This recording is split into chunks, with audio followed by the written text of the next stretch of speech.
안녕하십니까. 호크로 투자하는 쇼킹 부동산입니다. 정권 바뀌면 부동산 규제를 풀 수 있나 시작해 보겠습니다. 영상 전에 구독과 알람 설정 부탁드리겠습니다. 자, 내년 부동산 시장에 대선이 큰 영향을 줄 것 같습니다. 왜? 많은 제도 변화가 있을 것 같거든요. 누가 되더라도 부동산 시장에 큰 변화가 시작될 것이라는 거 모두 전문가들이 공감을 하는 부분입니다. 그래서 내년 부동산 가격 전망할 때 대선이 끝나봐야 안다고 주장하시는 분들이 꽤 있어요. 자, 특히 부동산 규제에 대해서는 양당의 후보가 정반대 의견이 나와요.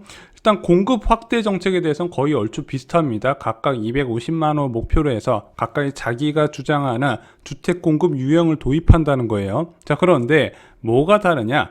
부동산 규제에 대해서는 정반대 입장이 나타난다는 거죠. 이재명 후보는 다주택자한테 또는 다주택자는 아니지만 투자 목적으로 주택을 갖고 있는 1주택자한테 더 강한 규제를 도입해서 더 사지 못하게 그리고 매물이 시장에 나오도록 유도하겠다고 밝힌 반면 국민의힘 윤석열 후보 같은 경우는요, 규제 완화를 통해서 거래 정상화, 세금을 강화시켰기 때문에 매물이 안 나오는 부분이 있다, 세금을 안 내게 해야 정상적인 시장 기능이 회복될 거다, 이렇게 주장을 했던 분이죠. 자, 그런데 이재명 후보하고 윤석열 후보가 공통적으로 적용되는 부분도 있어요. 바로 1주택자의 부담은 완화시킨다는 건 공통적이고, 다주택자를 어떻게 접근시킬 거냐, 여기서 차이를 나타낸다는 거죠. 자, 그런데 이 대선 후보들이 워낙 파격적인 공약을 많이 해서 그러는데 이거 실현 가능한가, 이 부분도 좀 따져봐야 되잖아요. 왜냐면은 자, 올 초에 있었던 서울시장 후보에서 오세훈 서울시장이 이제 서울시장 당선되면 일주일 안에 재건축 규제 푼다고 이야기를 했거든요. 자, 그런데 실제 재건축 규제 풀었을까요? 자, 오히려 서울시장이 직접 토지거래 허가구역으로 지정을 해버렸습니다. 오히려 규제를 가했다는 거죠. 그래서 재건축 사업장 중심으로 야, 서울시장 공약을 지켜야 되는 거 아니냐, 이런 요구가 좀 있어요. 자, 그런데 이건 오세훈 서울시장도 어쩔 수가 없는 겁니다. 재건축 규제 완화는 재건축 가격 급등이고, 재건축 가격 급등은 서울 지역 주택 가격 급등을 이끌기 때문에 섣불리 건들 수가 없는 거예요. 그래서 이 오세훈 서울시장이 재건축 규제 완화를 이야기했을 때 솔직히 실현 가능성이 별로 없었습니다. 이런 현실적인 부분도 있고요.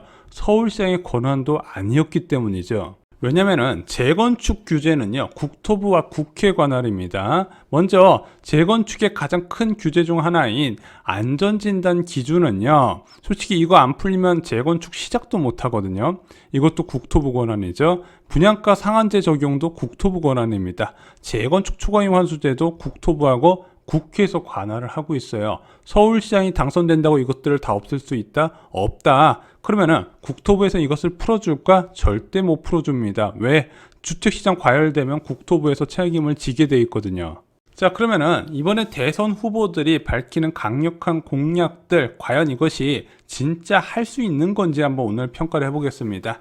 각각 후보의 공약이 좋다 나쁘다가 아니라 실현 가능성을 보자는 거죠. 자, 먼저 이재명 후보의 부동산 정책 변화 한번 보겠습니다. 자, 공급 정책 말고요, 규제 관련된 부분만 살펴볼게요. 먼저 이재명 후보는 지금 유명하죠. 국토 보유세 도입. 현재 실효세율이 0.17% 수준인 보유세 부분을 실효세율을 1% 수준까지 올리겠다고 합니다. 어떤 부동산에? 비필수 부동산에. 그래서 내가 내 집에 잘 살고 있는 사람 건드린 게 아니라 나는 전세 살면서 갭 투자를 한 채 사놓은 사람 또는 다주택자 주택 여러 채 보유한 사람한테 실효세율 시세의 1% 수준의 세금을 물리겠다는 거죠. 두 번째가 분양원가 공개와 후분양제입니다. 그래서 앞으로 분양가를 좀 저렴하겠다, 이런 의지가 보이는데, 자, 이 국토보유세 도입이나 분양원가 공개, 후분양제 모두 다 가능할까요? 국회 동의를 받으면 가능합니다. 그런데 그럴 가능성이 높아요. 왜냐면은 지금 국회의원이 여당에서 단독적으로 법률을 처리할 수 있도록 지금 구성이 되어 있습니다. 그래서 문제가 안 될 거라고 봐요. 자, 오늘의 주제라고 할 수 있는 윤석열 후보의 부동산 규제 완화 가능할까 부분이죠. 윤석열 후보는 국회의 지원을 받기 어려운 상태에서 취임을 하게 될 겁니다. 만약에 당선이 된다면. 그러면은 종합부동산세 개편 같은 부분 또는 양도소득세 감면 같은 부분, 대출 규제 완화 부분이나 재건축 규제 완화 부분, 과연 국회 협조 없이 단독적으로 이런 규제를 풀어줄 수 있을 것인가, 그 부분 한번 살펴보자 이거죠. 자, 윤석열 후보가 대통령이 된다면 풀 수 있을까? 첫 번째, 대출 규제 완화 부분부터 보겠습니다. 먼저 윤석열 후보는 실수요자에 한해서 대출 규제를 파격적으로 풀어야 된다 주장을 해요. 신혼과 청년의 대출 확대 LTV 80% 적용을 이야기하고요. 실수요 DTI LTV 규제 완화도 같이 언급을 했습니다. 가능할까요? 가능하겠죠. 이거는 금융당국의 행정 지도로 빠르게 풀 수 있는 부분입니다. 자, 두 번째, 재건축 규제 완화. 특히 윤석열 후보는 1기 신도시의 재건축 규제 완화하러 공급을 늘리겠다고 이야기를 하고 있거든요. 자, 그런데 뭐 층수 규제나 이런 부분은 지자체 조례로 처리해야 되는 부분이니까 지금 국토부에서 권한이 있는 재건축 규제 완화 부분 가능한 거 한번 살펴보겠습니다. 첫 번째, 안전진단 기준 완화. 이거 가능해요. 행정 규칙으로 하게 됩니다. 두 번째, 분양가 제도 개편, 분양가를 억누르게 되면 공급이 줄어든다고 주장하시는 분들 꽤 있죠. 자, 그러면은 분양가 제도 개편을 통해서 재건축 시장을 활성화되게 하겠다. 이것도 가능할까요? 가능하죠. 국토부 권한이에요. 허구의 분양가 심사나 또는 분양가 상한제 제도 모두 다 국토부가 컨트롤 가능합니다. 국토부 장관 권한이에요. 마지막으로 재건축 초과임 환수제, 이것도 풀 수 있을까요? 이건 좀 어렵습니다. 국회 협조를 받아야 돼요. 자, 이제 좀 복잡한 거 들어와 보겠습니다. 세법 부분이에요. 윤석열 후보는요, 종합부동산세 개편을 이야기합니다. 1주택자는 종합부동산세를 아예 폐지해버리고 이제 다주택자도 적용받는 이 종부세는 재산세와 통합하면서 거의 사실상 폐지를 선언을 했습니다. 양도소득세도 감면하겠다고 밝혔어요. 1주택자 세금 감면 부분, 뭐 이거는 이재명 후보도 이야기를 한 부분이니까. 그런데 다주택자 한시적 세금 감면 카드를 꺼내 들었습니다. 그래서 다주택자가 시중에 매물을 내놔서 가격이 하락하게 하자, 이런 주장이었죠. 근데 이 두 가지는 모두 다 저는 힘들 것으로 보여집니다. 왜? 이런 세금과 관련된 부분은요, 세법을 개정해야 되고, 세법을 개정하려면 국회 동의를 받아야 된다는 거죠. 자, 그런데 지금 다수당인 민주당이 부동산 세금과 관련돼서는 굉장히 예민하게 받아들이고 있거든요. 아마 통과가 안 될 겁니다. 자, 그런데 일부 세금 감면은요, 국회 동의 없이도 가능해요. 특히 다주택자 관련 세금이요. 어떻게 가능할까요?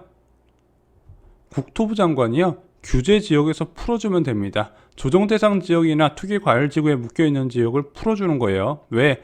금융 규제나 세제 규제, 거래 규제는요, 규제 지역 안에서만 적용됩니다. 다주택자가 적용받는 양도세 중과나 종합부동산세 중과 부분은요, 조정 대상 지역에 위치한 주택을 갖고 있을 때 문제가 된다는 거죠.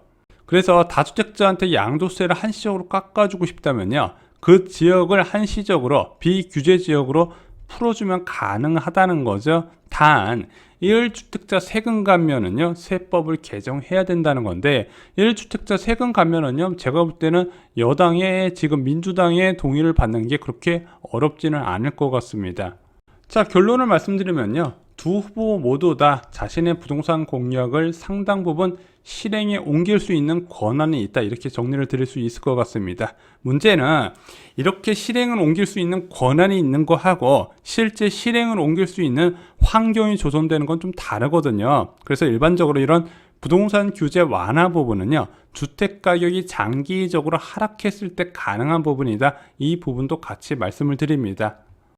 자, 여러분들, 이제 부동산 시장에 본격적인 침체 시기가 올 가능성이 커지고 있습니다. 왜? 지난 10년 가까이 없었던 본격적인 금리 인상이 시작되기 때문이죠. 과거에도 2010년, 2011년 지속적으로 금리 인상하고 나서 그 이듬해에 대세 부동산 하락기를 불렀습니다. 문제는 그때보다 지금이 훨씬 더 위험한 상황이라는 거죠. 쇼킹 부동산원 아파트 교과서를 보시면은요, 과거의 사례를 통해서 미래를 대비할 수 있는 지식이 충분히 포함이 되어 있습니다. 이상으로 영상 마치겠습니다. 좋아요, 구독, 공유 꼭 부탁드립니다. 감사합니다.